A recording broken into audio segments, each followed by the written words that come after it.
Men bir 15-20 yil oldin Darveshlar kitobi degan qo'limga kitob tushib qolgan. Amudaryo darvishlarni ertaklari. Keyin har bir ertak emas, bir chuqur masala. Keyin shular kim ekan bu darvishlar deb o'rganib qarasam, menga yaqin tuyuldi. Bularning falsafasi, dunyoqarashi, ko'p ular haqida o'qib, men ham ichimda o'zi darvish ekanman yoki shunga o'xshamoqchiman. Odamlar futbolkada Messi deb yozib yuradi-ku, o'zi Messi emas, lekin Messi yoqadi ularga. Men ham hali darvish emas-ku, lekin qarab qadam bosib ketyapti, xudo xolasa. Dunyoga bog'lanmagan, lekin dunyoni o'ziga bog'lab qo'ygan.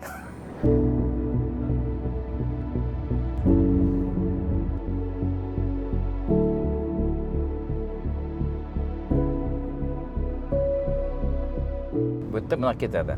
Kalinin kolxozi, birinchi, ikkinchi, bu uchinchi ko'cha.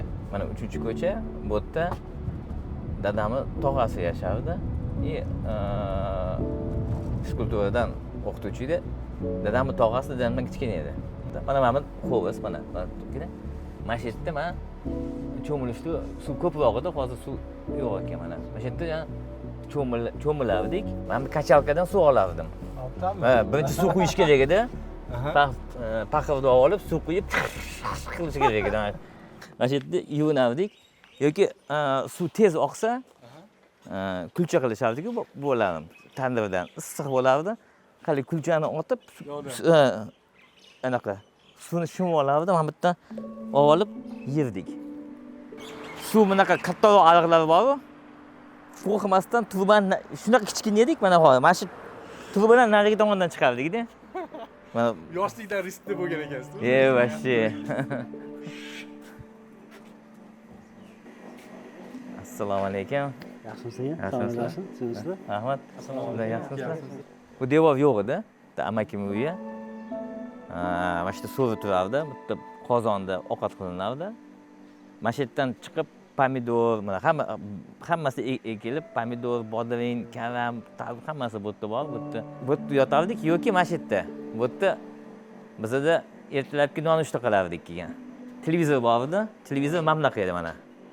Mamlaqa televizor, kichkina, cho'rnaveli, oq qora. O'shani 20 ta odam ko'rardi. Bitta narsa esimda bor, har doim ko'rpachaning tagida ozgina pul bo'lardi. Hozir pulni o'rniga qog'oz qo'yib qo'yishibdi. Mamta bormi ekan pul? Mana shu tomlarda chiqib, lestnitsa bunaqa emas edi, boshqacha. Avilarda anaqasi bor edi, konlari bo'lardi. Bu o'zgarmagan. Mana shu 100 yildan ko'p. Bu mana shu devorda deb Ko'rshirmat degan bosmachi bor, ha? Mana shu yerda, mana shu devorlarning ichida mana opodam pradedushka nimani bekitgan? Zerno. Nima? Yo'q, xazina emas. Bug'doyni tiqlagan. Keyin topisholmagan. Keyin o'lchashgan devorda anaqasini chiqqan, savalagan rosa. Bu Ammalar bo'ladi. Assalomu alaykum. Yaxshimisiz? Kelingmi? Rahmat. Sizlar. Akbaring bolalarning qillaringni. Yo, keng safar. Assalomu alaykum. Yaxshimisiz? Sog'lari yaxshimi? Rahmat. Siz yaxshimisiz? O'shanda bitta o'pib qo'yay, iloyim. Assalomu Joning sog' bo'lsin, iloyim. Sog' salomat yurgin. Endi nimada bular nima tug'ilganlarida student bo'lgan, onalari kelmayamiz. Akam ham aspiranturada o'qigan. Butun yoshligi shu yerda o'tgan. 7 oyligida shu ishga kelib shu yerda katta bo'lgan. Assalomu alaykum. Kelinlar kelyaptilar. Yaxshimisiz? Hoji. Yaxshimisiz? Yaxshimisiz? Salom hojilar qulda bo'lsin. Assalomu alaykum. Kelinlar yaxshimisiz? Hojiga borishingizdan oldin meni tushimda borgan edingiz. Mol sog'ib beraymi, sut ichasizmi? Hammasi sizni qo'lingizdan, yoshligimdan bizlarni katta qilgan kelinlardan. Yaxshimisizlar? Alaykum assalom. Sut qatiqda rosa yaxshi ko'rardi yoshligida. Sahar turadi, kelinoyi sut derdi. Opoqim, dadami, bobosi mana shu to'rt ko'cha, mana shu ko'chalar oxirigacha yerda egalari bo'lgan. Qurbonboy, Boltaboy, Qurbonboy bo'lgan. Mana shu Qurbonboy hammasini yerda egalari edi. Keyin sho'ro kelganda Sovetlar yer anaqaniki bo'lsin, xalqniki bo'lsin deganda, qaysi qarindoshlarini tanigan bo'lsa, butun O'rta Osiyo bo'yicha yiqqan, kimni tanigan bo'lsa, keyin hammaga shu yerlarda bo'lib bergan. Voy maşallah.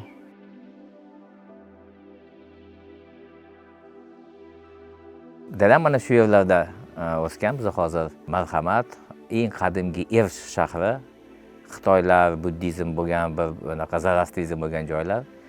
Keyin Chor Rossiya paytida Ruskoye selo edi. Bu yer har doim lekin o'zbeklar mahallasi edi va Kalinin degan qishloq bo'lgan, kolxoz SSR paytida. Shu yerda o'sgan. Kanalni narigi tomonda onam mahallasi bo'lgan. Ular o'sib, dadam keyin armiyaga borgan, armiyadan keyin institutga kirgan, institutga bitirgandan keyin ilmiy ilm sohasida fanlar nomzodini olib, ilmiy tekshirish instituti direktori bo'lgan.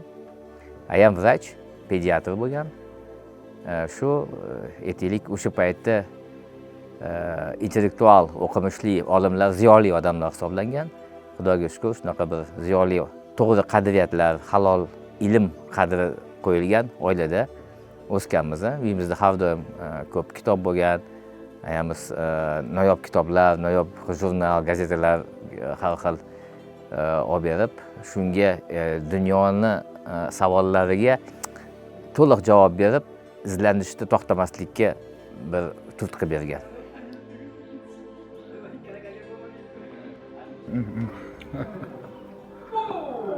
Mazzami mazza.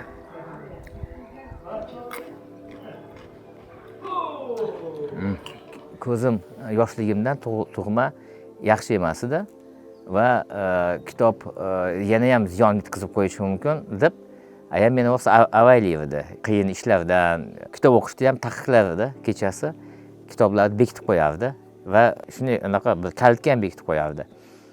Keyin svetlarni o'chirib, anaqa urushardi ham kitob o'qisam. Shuning uchun men kitobni olib fonarikda kravat tagida svetni o'chirib qo'yib, fonarik yoqib kitob o'qirdim. Kechasi ertalabgacha shunga kitob o'qisa derdim mana.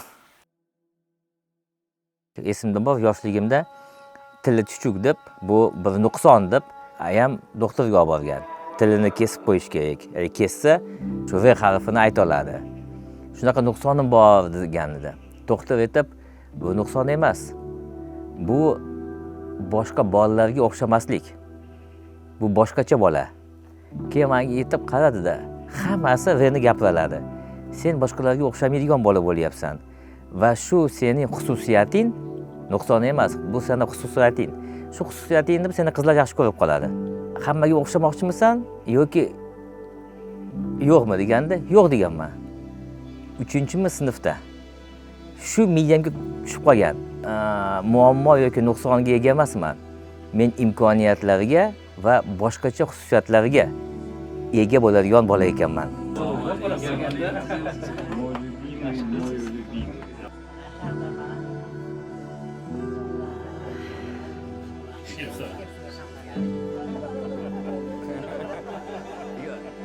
Ayam juda anaqa edi-da. Juda strog edi. Shakli va shaklavi yo'q, rastrel bo'lardi. Bu yoqqa kelsak, endi men bu yerda ham eng katta nevaraman. Amakilar, xolalar uchun birinchi. Hamma sevgi, muhabbat, anaqa, hamma narsa mumkin. Korol. Ayamda 40 ta hunar bor edi-da. Shu ham bir o'tda hamma narsada bir narsani tatib ko'rib ko'rish. Bir narsani o'qib ko'rsa, shuni ovqatni qilib ko'rardi. Tuzlama, shirinlik, ovqat yoki bir jurnalda anaqa ko'rib qoladi. Naski tikishdi bizga, shu kamzir tikib berardi. Tinimga qo'yninglar. Ya'ni ishdan keyin hech tinchimas edi. Televizor ko'rib, o'tirib, unaqa emas. Har doim bir narsa bilan mashq bo'lib shug'ullanardi. Shu ham biz buni ko'rib, tinch o'tirish anaqa bizda hech qaysi shu bolalarda yo'q-da. Ham yomon ko'rardi. Dadam ham yomon ko'rardi. Anaqa dadam ertalab quyosh chiqishi bilan bizani dehqonchilikka olib ketardi. Uyga kelsak, biz ko'rardik, ayam ham narsa bilan mashg'ul. Ya'ni bekorchilik degan narsa bizlar uchun havas edi va shu biza xotirjamlikka intilamiz, lekin hech qo'yib yubormaydi. Men taekvondoga borganimda hammada forma bor edi. U forma 100 rubl turardi. Juda katta pul. Misol menga haftaga 1 rubl berishardi. 5-10 so'm berishi mumkin edi. 100 to'plash muammo edi. Bu oqat, yo'l kira hammasi. Juda havas qilardim. Keyin chiqib, qanaqa qilib topsam bo'ladi deb garajlarga yurib mazdukorlik qilardim.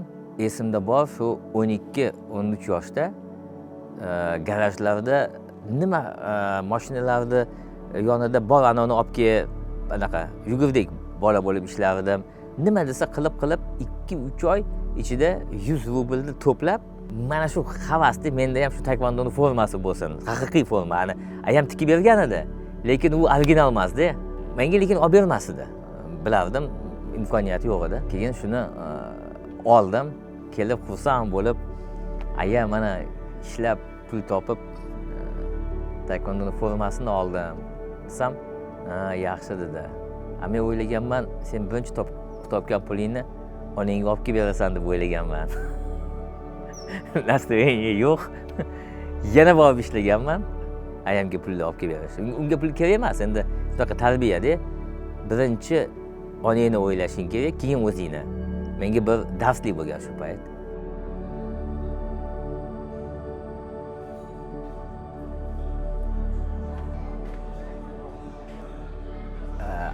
Ayam sababchi, u bitta jurnal bo'lardi, Yosh texnik degan. U yerda kompyuterlar haqida maqolalar chiqardi. Kompyuter bo'lmaganiga biz daftarda programma qilib tasavvur qilardim, shu menda kompyuter bor. Daftarda programma qilardim. Maktabdagi kompyuterlar faqat o'yin qo'yib berardi. Keyin bir kuni maktabga kelib qoldi, bitta yangi kollej paydo bo'lyapti. Programmistlar qilamiz degan. Bizning sinfda hech kim bilmagan nima bu programmist. Kim boradi deganda shunday qo'lda ko'targanman. Men bilasanmi nima bu deganda bilaman deb aytib berganman. Shu maxsus spets Toshkentda IT bo'yicha kollej, eng zamonaviy kompyuterlar, eng zamonaviy universitetdan professorlar dars berardi. Kandidat nauklar va anaqa. Shu maktabni bitirishim bilan 92-91-yillarda men o'sha programmist degan kasbim bor edi.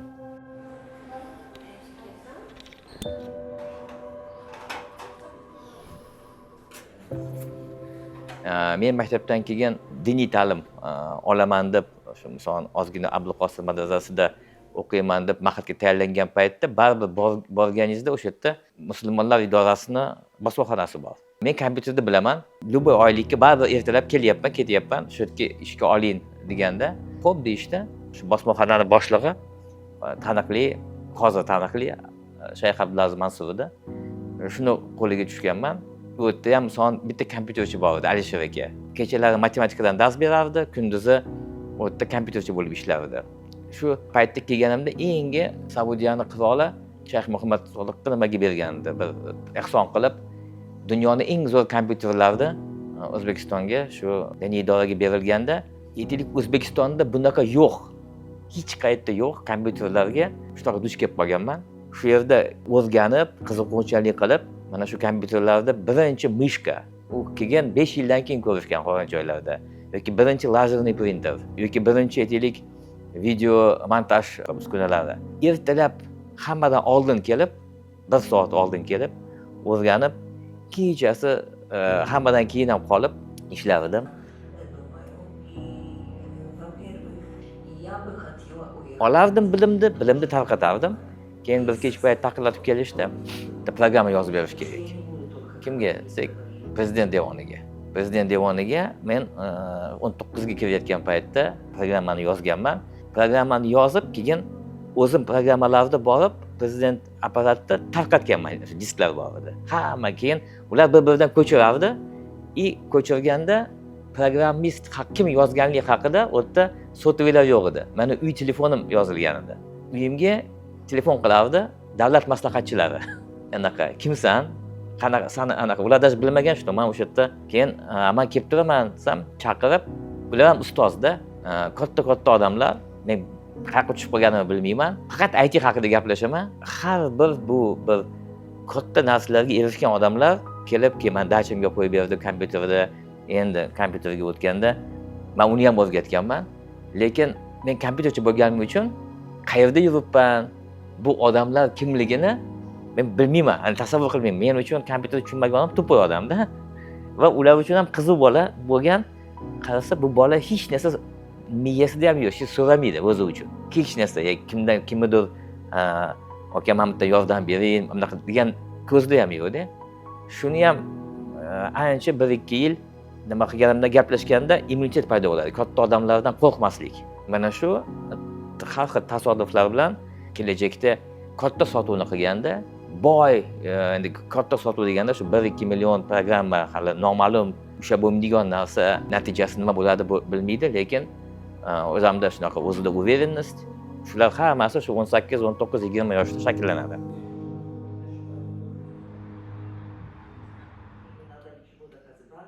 Ingliz tilida point of view bor, o'zbek dunyoqarash bo'ladi.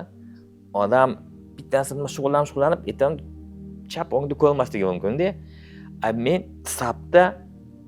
SAP bu Germaniyaning eng katta korxonasi. BMW, Mercedes, Siemensda uchalasini qo'shsangiz ham undan ham katta. Nimaga?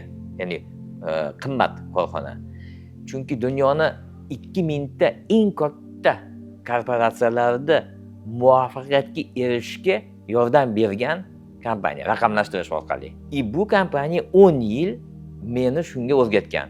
Samsungni qanday qilib Samsung qilganmiz, Apple'ni qanday qilganmiz, Microsoftni qanday qilganmiz, BMW, Toyota'ni, Tesla'ni, BYD'ni. Endi mana shu bilimlarni mujassam qilgandan keyin men aniq bilamanki, любой O'zbekiston tadbirkor karra o'sishi mumkin. U uchun faqatgina nima cheklov, uni miyasi, uni dunyoqarashi. Shuning uchun biza best practice degan narsa bor. Dunyo tajribasini olib kelib, O'zbekiston tadbirkorlarini burib, maktablashtirishga, kattalashishga va biznesiga boshqacha qarashga raqamlar orqali yordam beraman. Dadam hali erta o'tib ketgan, 30larga kirmagandim. Odam buni unchalik sezmaydi ham boshida, men o'zimda. Yig'i ham bo'lmagan, tushunmaganman nima bo'lganini. Faqatgina 2-3 oydan keyin shu his paydo bo'ldi, yetmayapti. Shuncha harakat qilib, men katta narsalarga 35 dan keyin erishganimni men faqat ota-onamga ko'rsatmoqchi bo'lganman. Hech kim menga hammasi 0. Chunki menga bu erishganlari ham 0. Men uchun hech narsa emas. Mana shu tanilgan SAP, zo'r, bu million 0 men uchun. Lekin men bilardim, xursand bo'ladigan men uchun 2 ta odam bor, ota-onam. Men uchun 0 bo'lsa ham, bular uchun bu bir narsa edi. Bola bilan faxrlanish. Shuni ular dadam endi oldindan bilardi-da. Men bilaman, biza ancha gaplashganimda u aytardi. Ukangga anaqa qilgan. Men sendan xotirjamman. Nima bir mulkda ham bo'layotganda ko'proq bunga nimaga aytsam, sen topib ketasan. Lekin topib mana shuni bo'lganimni men kimga ko'rsataman? Kimga? Allohga kerak emas bu. O'zimga darvishvoq bo'lganligim uchun hech narsa emas. Ko'rsatadigan bitta shu 2 ta inson, ularga ko'rsata olmayman. Faqat shundan achinaman. Qabristonga borganda yoki bir shu umrada borganda ularga duo qilamiz va ularga bag'ishlab ehsonlarni ham qilamiz. Lekin qaniydi agarda o'shaning uchun men yoshlarga aytmoqchiman-da, kayf qilib 35-40 da otadan yo'qotgandan keyin erishganligini kimga ko'rsatmoqchisizlar? Hammasini tatib ko'rgandan keyin endi o'zimni experience, ya'ni meni o'zimdan kelib chiqib, attin yo'q ular ko'rsatadigan. Shuning uchun ham menga boshqa marralarni zabt qilish bo'layotgan bo'lsa, bu Xudodan menga berilgan narsa. Bu men unga yugurayotganim ham yo'qman. Lekin shuni bayroqni ko'tarib, chempionligini bir xil joylarda olganligimda yoki bir shaharlarga, shu Avstraliyaga, Yaponiyaga borganimda bitta fikr keladi. Ayam masjidimizni ko'rib maza qilardi. mana shu yerga ulgurmabman olib borishga. Endi men ko'p kitoblarda o'qidim, mana shu attenglar million yil oldin bo'lgan, million yildan keyin ham bo'ladi. Ota-onalar tirikligida e'zozlang, avaylang, ko'rsating degan gaplar gapiriladi, lekin bolalar o'z-o'zi bilan ovora bo'ladi. Faqatgina shu yetib borgandan keyin atteng qiladi. Lekin atteng qilishim bu meni insoniyligim deb o'ylayman. Hali ham bundasadan odam atteng qilar ekan. Bilaman, bolalarimga ham aytsam, mana lekin qabristonga borganda shuni aytaman. Biror narsaga erishsalaring, chin qalbda xursand bo'ladigan va ko'rsatmoqchi bo'lgan bo'lsalaring, bizga ko'rsatmoqchi bo'lasizlar. Boshqalarga emas. Ulgurib olinglar, 40 dan keyin emas. Tirik bo'lamizmi yo'qmi noma'lum. Shunga ota-onani yo'qotganligimni men muvaffaqiyatga erishganimdan keyin kimga ko'rsatadigan odam, maqtanadigan odamning yo'qligini his qildim faqatgina.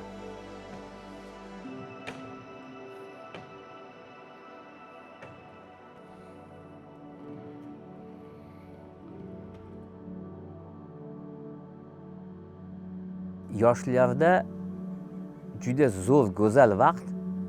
Ularda ikkita mas'uliyat yo'q. Bolasi yo'q. Ota-onasi o'z-o'ziga to'q va o'z-o'zini nima qila oladi, ovqatini. 14 dan 30-25 largacha kichkina bola bo'lsa ham baribir buvalari, enalari yordam beradi. Beshik to'y qiladi, ota-onasini uyda yashaydi, bu yerdan pul keladi. 35 dan keyin ablah bo'lmasa odam mas'uliyat paydo bo'ladi. Ota-ona qarib qoladi, ularga qarash kerak, bolalar katta bo'lib qoladi. Ikki tomonlama energiya odamni ikki tomonga yoradi. Shu paytda normalniy odam mas'uliyatli bo'ladi.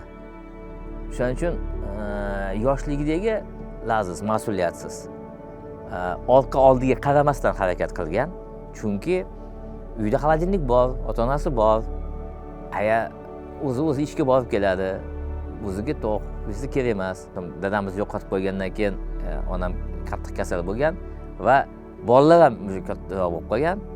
U paytda o'zgarmasdan iloji yo'q. Chunki siz ikki tomonlama, yana o'zingiz uchun mas'uliyatsiz, yana ikki tomonlama mas'uliyatsiz. 3 ta vektor paydo bo'lyapti. Chunki faqat ota-ona va bola qilib o'z-o'zini yondirib yuborish mumkin odam. Samolyotda bitta anaqa bor, qoida. Har doim yozib qo'ygan. Problema bo'lsa, maskani birinchi o'ziga tortish kerak. Maskani bolasiga tortib, o'zini hushidan ketib qolish mumkin emas. Ikkalasi ham gumdon bo'ladi. Shuning uchun aytyapman 3 ta vektor.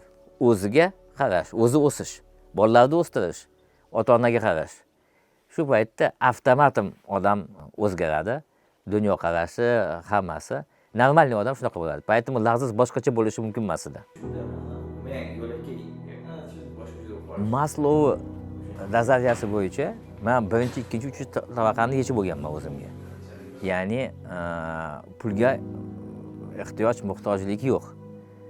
Shuning uchun yana bir pulli proyekt qiziq emas. Sog'liq ham, vaqt ham g'animat. Qancha qoldi, Xudo biladi. Shuning uchun Steve Jobsning gapi yoqadi. Har kuni yotayotganda bu meni oxirgi kunim, ertalab turib, bu menga oxirgi kunim. Qanaqa qilib buni o'tkazmoqchiman deganda, agarda men bolalarimdan, oilamdan vaqtni o'g'irlaydigan bo'lsam, bu faqatgina jamiyatga unumdorlik va foydali narsa bo'lsa, avtomatim pul keladi, ochko. Adizovning kitobida keltirilgan, tennis o'ynaganingizda siz tabloga qarab tennis o'ynamaysiz. Siz raqibga qarab tennis o'ynaysiz va o'zi o'yin, yosh, ya'ni bolalikka qaytsak, o'yindan o'zidan maza qilish kerak. Keyin oxiri kimdir yutdi. Lekin yutqizsangiz, nima boshqa o'ynamaysizmi? Yana o'ynaysiz. Nimaga? O'yindan zavq qilamiz. Shuning uchun menga bu biznes, bu yana bitta o'yin. Shu o'yinga men vaqtimni ajratsam, u tabloda juda qiziqarli o'yin bo'lishi kerak. Ja bo'lmasa, atrof muhitdagilar ko'rib maza qilsin, shundan futboldanmi boshqasidan. Bu bizning biznesdan yangi proyektlarimiz, bu challenge, ya'ni vizov, chaqiruv proyektlar bo'lishi kerak. Men uchun bu bittasi Dalatekida. Men qarasam, hali ertaroq yoki vaqtliroq qildik. boshqa bu ulgurji savdoni to'ntarib 84 mingta magazindan 80 mingtadan ko'pi hech qanaqa uchoti yo'q. Bu bizani iqtisodiyotimiz, bu bizani jamiyatimiz uchun katta zarar. Shuning uchun ham narxlar qimmat yoki magazin yopilib qolishi mumkin, nasiyaga pul berishadi, pulga tushadi. Umuman jamiyat uchun bu katta bir muammo. Shuni yechuvchi proyekt Lincolnni qildik. Harakatda shunga butun energiyamni, bilimimni men bilan birga bo'lishuvchi yosh, ko'zi yoqadigan ichida raketa bolalarni yig'ib, mana shu proyektlarga men faqat vaqtimni ajrataman, boshqasiga emas. Yetishib oldim desa bo'ladi. Kimgadir balkim 1 million hech narsa emasdir, kamdir. Men uchun qachondir uyg'onib millionermanmi, galkani qo'ydim. 2 million kerak emas. Qaysidir proyekt uchun balki milliard kerak bo'lardi. Proyekt uchun. Menga kerak emas. Men juda ham optimistman. Men o'ylaymanki, jonimni по-любому oladi. To'y qilib shu oldinroq bilsamki, to'y qilib olsam-da shu narsani. Har doim tayyorman. Qo'rquv faqat azob bilan olmasin deyman-da. Bo'ldi. Yengil kechishga любой men tayyorman. Chunki men o'ylayman, o'zim hayotimga, ya'ni Gitler ham o'ylagan, что u juda ham o'zini aholisi uchun va vatanparvar bo'lib, fuqarolar uchun katta ishlar qilishga harakat qilib ko'rgan. Stalin ham, boshqa prezidentlar ham. Lekin men hayotimda hayotda misolan agar islom arkonlarini olsa, qo'limga sigaret ushlamaganman, spirtnoy tatib ko'rmaganman va har doim biza nima qilsak ham ikkita so'zni har doim ishlatamiz. Bismillahirrohmanirrohim. Rahmon va Rahim sifatiga Allohning shu ismlariga nihoyatda men ishonch beraman. Shuni nima ovqat qilamizmi, turamizmi, dushga kiramizmi, nima qilsak, shu ikkita so'z menga xotirjamlik beradi.